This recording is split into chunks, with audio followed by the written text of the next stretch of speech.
Harvest tayo ng kamatis. Bagong dilig ito mga kapatid. I think this one. Tama ba, Han? Ay.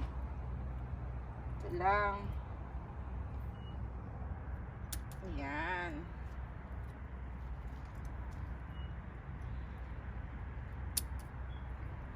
Dapat may lalagyan tayo.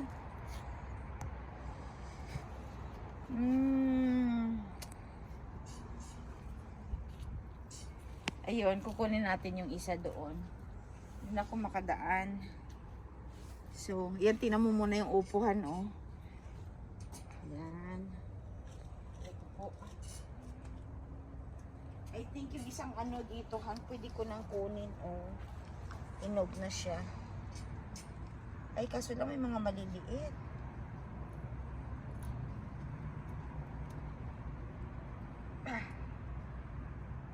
Grabe, tigas pala nito. Oh my God. Ayan. Kunin natin to. Ano ba? Yung mga hinog lang. Sino mga natin dito? Meron ba? Ang daming bunga. Ewan ko kung pwede na ba tayo mag-harvest ng okra. Palagay mo, Han. Pero maliliit pa, o tingnan mo. Pwede na ba yan? Or kailangan pa ng ilang araw? Tomorrow. Or maybe 12 sa Tuesday. Tuesday ulit mag-harvest tayo. Pati yung kangkong siguro, oh. Ayan. Ito yung magandang similyahan, no? Ayan. Ito. Diba?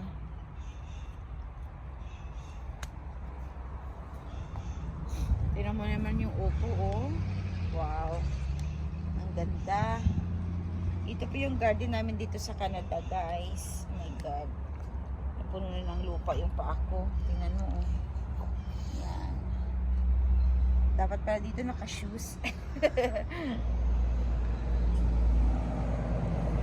Kamatis dito. Ito na yung na-harvest namin. Ayan.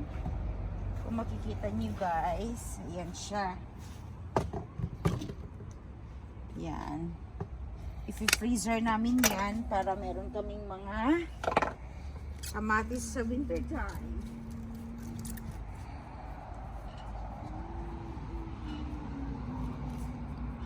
Hugas lang ako ng paa.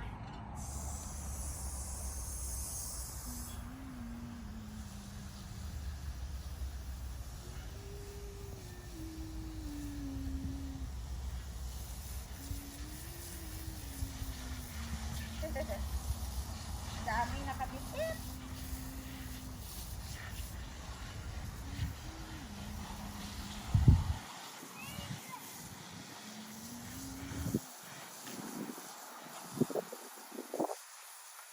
Kaya palang kunin yung matitigas na lupa.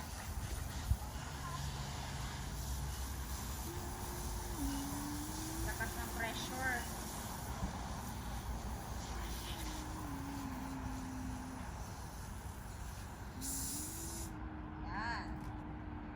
Lamig ng tubig.